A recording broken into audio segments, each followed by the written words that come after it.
오늘 여호수아 헌신 예배 가운데 주님도 함께 임재하셔서 주님께서 사랑하시는 우리 모든 사직동 교회 가족 여러분들께 주님의 말씀을 내려주시고 주의 성령을 부으사 은혜와 평강이 충만하게 하시기를 기원합니다. 오늘 여호수아 헌신 예배는 다음 세대에 대한 이야기로 시작을 해보려고 합니다. 오늘 우리가 하나님께 받는 말씀 열왕기하 2장 말씀에서는 세대의 교체가 일어나고 있습니다. 엘리야 선지자와 엘리사 선지자로의 세대의 교체가 일어나고 있는데, 우리가 읽었던 본문에서 엘리야 선지자는 하나님께서 요단으로 건너가라 하는 말씀을 받고 물을 옷으로 치매 물이 갈라지더라 하는 말씀을 들었습니다. 그리고 그가 건너서 마른 땅으로 건너갑니다. 우리는 그 마른 땅으로 이스라엘 백성들이 하나님의 역사에 따라 걸어갔던 역사를 이전에 2번 있었던 것을 기억하고 있습니다. 어디에서 첫 번째 역사가 있었습니까? 하나님께서 모세를 통하여 홍해를 건너게 하실 때 그들 앞에 있던 홍해의 물길이 열리며 땅이 마른 땅으로 갔습니다.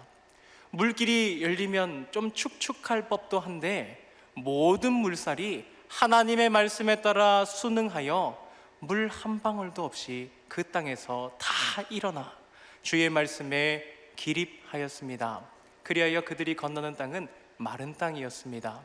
그리고 이후에 40년이 훌쩍 지나 모세는 죽고 이제 여호수아에게로 승계된 이후에 하나님께서 여호수아에게 나아가라 하실 때 주님의 언약궤, 하나님의 보좌의 발등상이 되는 언약궤를 맨 제사장들이 요단강 물에 발목이 잠기게 나아가니 그때에 또 어떻게 됐습니까? 물이 주 앞에 경배하듯 일어나 다시 마른 땅으로 이스라엘 백성들이 가나안으로 들어가게 되는 역사를 보았습니다. 그리고 세 번째, 요단강 물이 이날 갈라졌습니다. 이것을 볼 때에 우리는 구약 성경에 모세와 같은 선지자의 예표로 엘리야 선지자를 볼 수 있습니다. 모세의 다음 세대 지도자가 여호수아였던 것처럼 엘리야의 다음 세대 지도자가 엘리사였던 것입니다.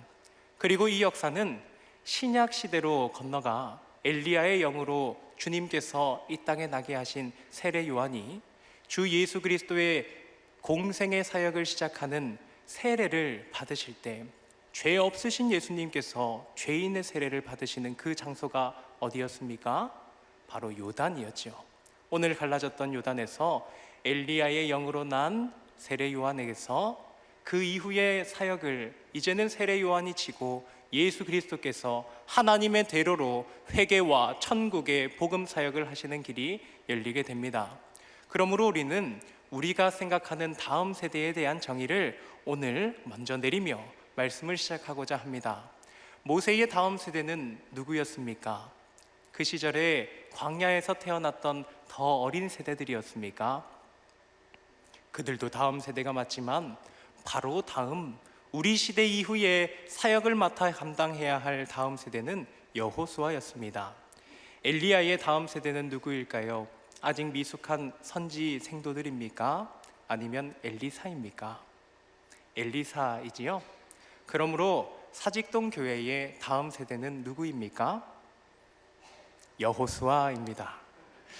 제가 우리 담임 목사님께 교회에 부임받으면서 여호수아 사역을 담당받을 때 목사님께서 이런 말씀을 해주셨습니다. 우리 여호수아 식구들은 교회의 허리이고 척추와 같습니다 라고 했습니다. 우리 몸의 척추와 허리가 얼마나 중요합니까? 저는 그래서 이 사역을 얼마나 감사함으로 또한 큰 부담으로 큰 숙제로 안고 있는지를 모릅니다. 우리 교회에 척추된 우리 교회의 다음 세대 중에 일지인이라고 할 수 있는 우리 여호수아 세대들을 크게 관심 갖고 크게 기도해 주시고 크게 지원해 주시는 우리 모든 세대에 현재 왕성하게 사역하고 계신 우리 모든 사직동 교회의 믿음의 세대들 되어주시기를 부탁을 드립니다. 오늘 말씀을 본격적으로 보시면 우리는 7절부터 9절까지의 말씀을 읽었지만 열왕기하 2장 1절부터 14절까지의 말씀을 아울러 살펴보도록 하겠습니다. 그 가운데 반복되는 구절들이 있으니 우리가 읽지 않은 구절 가운데 2절, 4절, 6절이 반복하는 유형을 보이고 있습니다. 두 가지 반복 유형이 있는데 오늘은 한 가지만 살펴보도록 하겠습니다. 우리 자막 나오는 대로 한번 읽어보겠습니다. 시작. 엘리야가 엘리사에게 이르되 청하건대 너는 여기 머물라 여호와께서 나를 베델로 보내시느니라 하니, 계속 화면 유지해 주시길 부탁드립니다. 이들의 여정은 길갈에서부터 시작합니다. 길갈에서 여호와께서 엘리야 선지자에게 말씀하셔서 너는 가라 라고 하십니다. 그러니 엘리야가 이르기를 여호와께서 나를 베델로 가라고 하셨다 합니다. 그러면서 청합니다. 부탁을 하는 거죠. 선임자이고 스승이신 큰 선지자 엘리야가 그의 수종드는 엘리사에게 부탁을 하였습니다. 너는 여기 머물라. 첫 번째 부탁이 나를 하나님이 베델로 보내시는데 너는 여기 머물라 라고 했습니다. 그리고 그 다음에 엘리사가 그 청을 듣지 않았기 때문에 또 한 번 부탁을 합니다. 하나님은 엘리야 선지자에게 너는 여리고로 가라 했을 때 너는 여기 머물라 부탁하고 나를 여리고로 보내시느니라. 이후에 똑같이 거절하고 똑같이 요단으로 보내신다. 너는 여기 머물라 하는 부탁과 거절이 3번 반복되고 있습니다. 왜 엘리야 선지자는 이제 다음 세대인 엘리사 선지자를 그렇게 엘리사를 떼놓으려고 하였을까요? 우리는 그 힌트를 1절과 7절에서 얻을 수 있습니다. 우리 다음 자막 한번 보여주시겠습니까? 화면을 보니까 커다란 회오리 바람이 있지요. 2장 1절 말씀 함께 읽어보겠습니다. 시작. 여호와께서 회오리 바람으로 엘리야를 하늘로 올리고자 하실 때에 엘리야가 엘리사와 더불어 길갈에서 나가더니. 아멘. 지금 하나님께서 엘리야 선지자를 하늘로 올리신다고 합니다. 그런데 무슨 바람으로 올리십니까? 회오리 바람으로 올린다라고 말씀을 하셨습니다. 그러니 우리 생각을 한번 해보겠습니다. 이성적으로요. 사람이 바람에 날리어서 하늘로 올라가려면 그 바람의 반경이 어느 정도 될까요? 제가 이걸 알고 싶어서 검색을 해봤습니다. 사람이 날려갈 만한 태풍의 속도. 올해 우리나라를 강태해서 나무 뿌리를 뽑았던 그런 태풍들에도 사람이 겨우 날려가는 강한 바람이라고 합니다. 사람은 바람받을 수 있는 면적이 적지요. 새처럼 날개가 없습니다. 그러니 크게 바람받는 나무보다도 더 강한 바람이 불어야 사람이 날려가는 것입니다. 그러면 그 사람 근처에 있으면 어떻게 되겠습니까? 빨려 들어가는 거죠. 그래서 2장 7절을 보니까 선지자의 다른 제자들은 그 모든 이야기들을 알고 선지자의 제자 50명이 가서 멀리 서서 바라보았다라고 합니다. 그래서 엘리야 선지자는 자신의 다음 세대인 엘리사 선지자가 자기의 근처에 있어서 하나님이 올리실 때에 그 바람에 휩쓸리기를 바라지 않았던 것 같습니다. 아마도 그랬기 때문에 너는 여기 머물라, 너는 여기 머물라, 너는 여기 머물라 3번이나 반복해서 이 귀한 성경책의 분량을 계속 반복해서 보여주고 있는 것 같습니다. 그런데 때마다 이런 말을 하고 우리가 읽었던 본문에서 결국 엘리야 선지자를 따라간 것을 보았지요. 역시나 2절, 4절, 6절 말씀에 우리가 읽지 않은 반복의 유형이 똑같이 있습니다. 함께 읽겠습니다. 시작. 엘리사가 이르되 여호와께서 살아계심과 당신의 영혼이 살아있음을 두고 맹세하노니 내가 당신을 떠나지 아니하겠나이다 하는지라. 이에 두 사람이 어디로 가니라? 베델로 갔습니다. 여리고로 갔습니다. 요단으로 갔습니다. 어디로 갈 때에 언제 하나님께서 그들을 불러 올리실지 몰랐습니다. 그러니 생명을 걸 만한 위험을 안고 따라가고 있는 것이라고 저는 생각을 합니다. 그런데 엘리사는 엘리야에게 강하게 이야기합니다. 여호와께서 살아계심과, 확실하지요? 당신의 영혼이 살아있음을 두고 맹세하노니 내가 당신을 떠나지 아니하겠나이다. 이 말을 3번 똑같이 하였습니다. 굉장히 강한 마음을 표현한 것이지요. 왜 그렇게 엘리야를 죽음을 무릅쓰고도 떠나지 않으려고 엘리사는 간절하게 강단 있게 말하였던 것일까요? 우리는 그 이유를 말씀의 상황 가운데서 찾아가 보고자 합니다. 먼저 2, 4, 6절의 반복에서 하나님은 지금 누구에게 말씀하고 계셨습니까? 엘리사가 아닌 엘리야에게만 말씀하고 계셨습니다. 그리고 엘리야만 가라고 하셨습니다. 그리고 이후에 2장 14절의 상반절을 보시면 엘리야가 이미 하늘로 올라간 뒤에 그의 몸에서 떨어진 옷자락 하나만, 겉옷만 탁 붙들고 있는데 엘리야가 했던 것처럼 물을 치며 하나님을 부릅니다. 누구의 하나님을 부릅니까? 엘리야의 하나님 여호와는 어디 계시나이까? 라고 하나님을 불렀습니다. 그에게 있어서 여호와 하나님, 이스라엘의 하나님은 누구에게 역사하시고 누구와 함께 역사하시는 하나님이었을까요? 자신이 아닌 엘리야 선지자와 사역하던 하나님이셨습니다. 그러니 적어도 그 시대에 적어도 엘리사 그 한 사람에게는 하나님의 말씀을 듣고 하나님의 뜻을 알고 하나님의 말씀에 순종하며 살아가고 사역하기에 주님과 연결할 수 있는 그 연결고리는, 연결할 수 있는 하나의 매체는 누구밖에 없었습니까? 엘리야 선지자밖에 없었던 것 같습니다. 그러므로 그는 떠날 수가 없었습니다. 엘리야가 떠나고 자신이 남겨지면 하나님과 떨어져 주의 사명을, 주님 주신 사명을 감당할 수가 없는 것이죠. 하나님과 연결이 필요합니다. 우리에게는 반드시 하나님과 연결고리가 확실히 있어야 됩니다. 나 자신이 직통으로 하나님과 연결할 수 없기에 우리에게는 하나님을 찾을 그 방안을, 하나님과 연결해주는 그 사람을 떠날 수가 없는 것입니다. 그 사람보다 더 중요한 하나님이 내게 반드시 계셔야 하기 때문입니다. 그러므로 오늘날 우리에게는 엘리야와 같은 역할을 누가 하고 있습니까? 예수 그리스도라고 말씀을 드리고 싶습니다.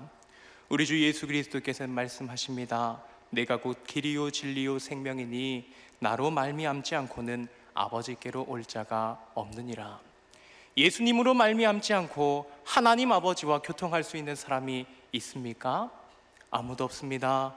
자주 드리는 성경 말씀에 모든 사람이 죄를 범하였다, 그러므로 하나님의 영광에 이르지 못하더니 라는 것이 성경의 말씀입니다. 모든 사람이 범죄하여 죄인을 보면 반드시 사형의 심판을 내려야 하시는 정의로우신 하나님, 마땅한 선고를 내리시는 하나님께 어떻게 나아가고 그 하나님과 어떻게 화목한 교제를 할 수 있단 말입니까? 우리 자신으로서는 할 수 없는 일입니다. 그럼에도 우리가 주님께 나아가는 것은 주님께 생명이 있기 때문입니다. 창조하신 하나님께 생명이 있기 때문입니다. 그에게 영생이 있사온데 우리가 어디를 가느냐는 말입니까? 그러므로 하나님은 하나님께서 내려주신 독생자 예수 그리스도 안에서 우리는 하나님을 비로소 배우게 됩니다. 하나님과 비로소 교통할 수 있게 됩니다. 주 예수 그리스도 안에 있는 성령으로 말미암아 우리 죄인들이 의롭다 하심을 받고 주 예수 그리스도의 성령을 받아 부활하신 예수 그리스도를 받아 우리는 더 이상 종이 아니요 아들의 영을 받아 딸로서 주의 자녀로 하나님을 누구라 부릅니까? 아버지, 아빠, 아버지라 부르는 주의 자녀들이 되는 것입니다. 그러므로 우리는 엘리사 선지자가 엘리야 선지자를 결코 떠나지 않았던 것처럼 예수 그리스도를 붙잡아야 합니다. 그런데 우리가 붙잡아야 할 예수님은 지금 어디에 계십니까? 주님은 부활하시고 사흘 10일 후에 하나님의 우편보좌로 승천하셨습니다. 지금 이 땅에 성령으로 계시나 주의 몸이 어디 계신지 알 수가 없습니다. 그러면 이 땅에 계신 성령이 충만한 곳을 우리는 찾아야 합니다. 어디에 주의 영이 임하십니까? 믿는 자 가운데 임하시지만 성경은 말씀합니다. 교회는 그의 몸이니, 몸과 영이 하나가 되는 것입니다. 교회는 그의 몸이므로 그의 성령이 충만하십니다. 에베소서 1장 23절에 교회는 그의 몸이니 만물 안에서 만물을 충만하게 하시는 이의 충만함이니라. 반복이 되니 어렵지요? 만물 안에서 만물을 충만하게 하시는 이는 누구입니까? 예수님입니다. 하나님과 우리 사이를 유일하게 화목하게 해주실 유일한 중보자, 하나님과 우리 사이의 유일한 연결고리, 우리의 생명 예수 그리스도, 그분이 어디에 충만하십니까? 이 교회 가운데, 주 예수 그리스도의 몸된 교회를 이루는 우리 가운데 충만하신 것입니다. 그러므로 저는 권면을 드립니다. 젊은 여호수아 세대 여러분, 그리고 우리 모든 사직동교회 성도 여러분, 세대를 불문하고 우리에게는 예수님이 필요합니다. 오직 예수 그리스도만이 우리의 하나님이시며 하나님과 우리 사이의 연결의 영광이십니다. 그러므로 주님의 성령이 충만한 교회를 우리는 떠나서는 안 됩니다. 교회를 떠난 성령 충만 없습니다. 교회를 떠난 진실한 섬김, 진실한 하나님 사랑, 이웃 사랑 없습니다. 우리가 왜 새생명주일에 어디를 데려오려고 노력합니까? 교회입니다. 교회 안에 주의 성령이 충만합니다. 우리가 하는 말씀, 사람이 하는 말씀이 아니라 주의 성령이 역사하사 말하는 자 가운데, 듣는 자 가운데 역사하시지 않으십니까? 그러므로 우리는 그의 영이 충만한 교회로 사람들을, 사랑하는 이들을 하나님 만나게 해주고자, 예수님 만나게 해주고자 오늘도 수없이 기도하며 노력하며 인도하였습니다. 우리는 이제 이 교회를 다시금 생각하며 결코 떠나지 말아야 합니다. 이 말씀을 드리는 것은 우리 여호수아 세대의 교적을 헤아려 보고 제가 뵙는 성도님들을 헤아려 보면 없는 분들이 많기 때문입니다. 우리 주일학교가 시간이 갈수록 어려워지는 세대이기 때문입니다. 우리는 기억해야 합니다. 교회를 떠난 예수 그리스도와의 관계는 없다는 것을. 그러므로 우리는 힘써야 합니다. 교회를 떠나 있는 식구들을 다시 교회로, 다시 주께로 인도하도록 내 힘을 다 쓸 것을 우리는 주 앞에 기도하고 간구함으로 자기를 드려야 하겠습니다. 계속해서 엘리야 선지자가 건넌 다음에 엘리야 선지자는 다음 세대 엘리사에게 물어봅니다. 열왕기하 2장 9절 상반절에 그는 이렇게 묻습니다. 그들이 갈라진 요단 마른 땅을 건너매 엘리야가 엘리사에게 이르되 나를 내게서 데려감을 당하기 전에 내가 내게 어떻게 할지를 구하라 라고 합니다. 우리 하반절은 함께 읽겠습니다. 시작. 엘리사가 이르되 당신의 성령이 하시는 역사가 갑절이나 내게 있게 하소서 하는지라. 아멘. 엘리사는 엘리야에게 당신의 성령이 하시는 역사가 갑절 2배가 넘도록 내게 있게 하소서라고 하였습니다. 우리는 이 의미를 어떻게 해석해 볼 수 있을까요? 많은 건전한 신학에서는 가장 건전한 틀인 성경의 말씀으로 성경을 해석하는 방법으로 흔히 주석을 합니다. 신명기 21장에 있는 말씀으로 이 갑절을 요구했던 엘리사의 마음을 대변하고 있는데, 신명기 21장 17절은 이러합니다. 반드시 그 미움을 받는 자의 아들을 장자로 인정하여 자기의 소유에서 그에게는 2 몫을 줄 것이니 그는 자기의 기력의 시작이라. 장자의 권리가 그에게 있음이니라. 반드시 누구든지 장자로 난 자를 장자로 세우라 하며 장자에게는 다른 아들들보다 2 몫을 더 주라고 합니다. 그러니 여기서는 전체의 2배를 달라 하는 뜻이 아니라 전체 가운데 다 나눠주는데 나에게는 2 몫을 달라 하는 것으로 해석을 하고 있는 것이지요. 그런데 저는 이 시간 조금 어려운 마음이지만 다른 묵상으로 말씀을 전하고자 합니다. 저희의 묵상에는, 저의 생각에는 갑절은 2배 이상이라고 생각을 합니다. 왜 2배 이상이라고 생각을 하는지 소신을 다해서 주님께 의지해서 말씀을 드리겠습니다. 엘리야 선지자의 사역은 결코 흠이 없었습니다. 그의 사역은 그의 몸과 마음을 다 드렸습니다. 그가 로뎀나무 아래에서 완전히 소진되어 쓰러지도록 그는 하나님께 모든 것을 다 하였습니다. 힘에 지나도록 하여서 엘리사가 노력하여도 나의 스승 엘리야 선지자보다 잘할 것 같지는 않았습니다.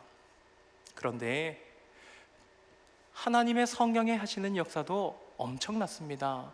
여러 가지 사역들이 있었습니다. 죽은 아들이 살아나기도 하였고요, 빈 빈 항아리에서 끊임없이 기름과 곡식이 쏟아져 나오기도 하였습니다.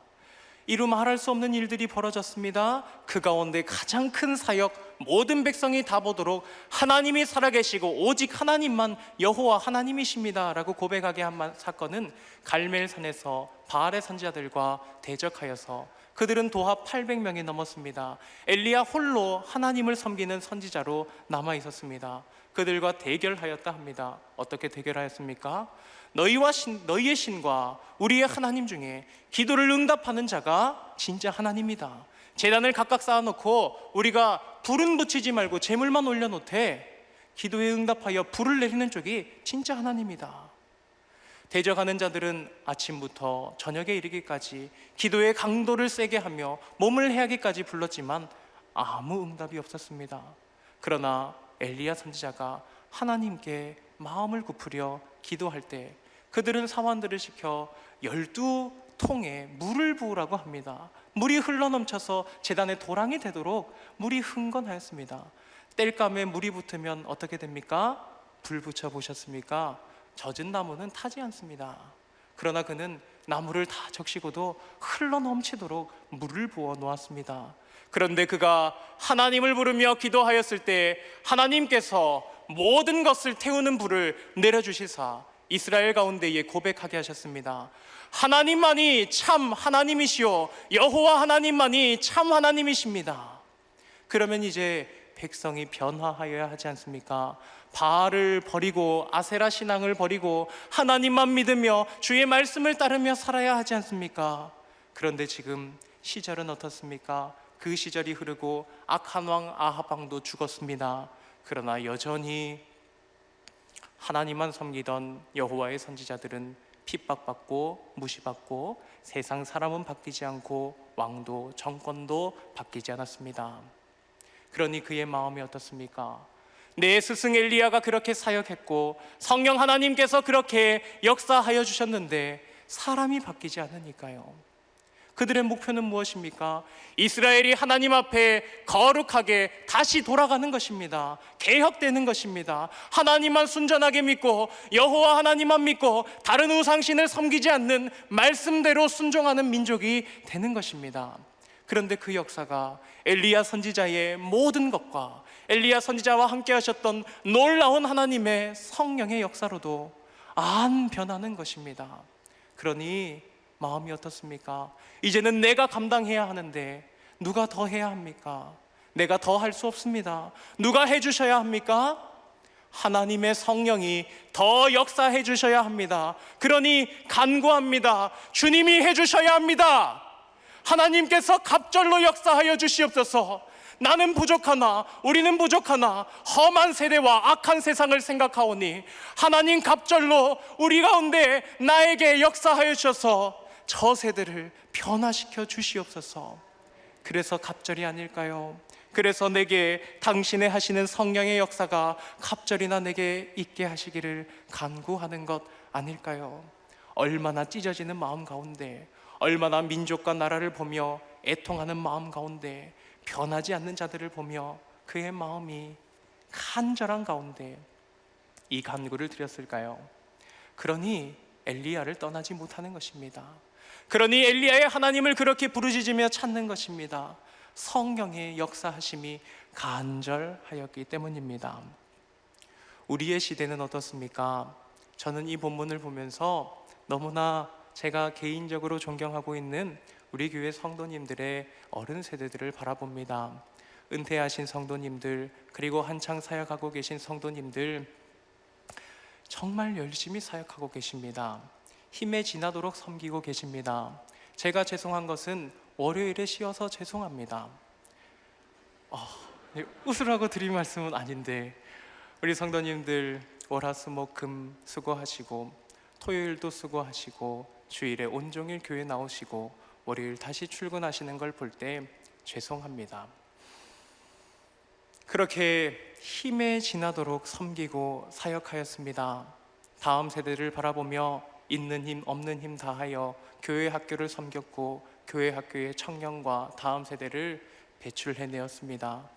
그러나 아쉽게도 우리의 노력이 있었고 하나님의 역사도 우리 사직동 교회의 연혁 가운데 분명히 엄청나게 많았지요. 그런데 안타까운 것은 우리 가운데 있어야 할 것 같은 사람들이 없는 것입니다. 우리의 세대가 그렇습니다. 우리가 살아가는 시절이요 악합니다. 주님께서 바울 사도를 통하여 디모데에게 말씀하셨던 것처럼 시절이 약하여져 갑니다. 사랑이 식어가고 돈을 사랑하며 미움이 가득한 그러한 시대가 되고 있습니다. 자기 사랑하기에 급합니다. 그러한 시절이 되어가고 있습니다. 그러니 물질을 더 사랑하고 자기의 유익, 자기의 여가, 그런 밸런스가 더 중요하게 되는 것입니다. 그 밸런스 가운데 교회는 점점 밀려나게 되는 것이죠. 그러므로 이 시대는 어떠한 시대입니까?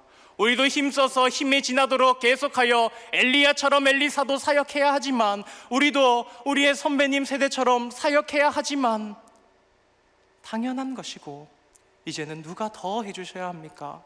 우리가 힘을 쏟아낼 수 없을 때 누가 더 역사하여 주셔야 합니까? 하나님, 우리 사직동 교회 가운데에 역사해 주셔야 합니다. 우리 사직동 교회를 넘어 이 땅에 있는 교회 가운데에, 하나님 나라 가운데에 하나님 나라의 왕이신 하나님께서 역사하여 주셔야 합니다. 그러므로 우리는 기도해야 하는 것입니다. 성령 하나님, 우리에게 갑절로, 우리가 연약하니 30배로, 60배로, 100배로, 10,000배로, 우리가 헤아릴 수 없는 숫자의 배수로 주님, 우리 가운데 역사하여 주시옵소서.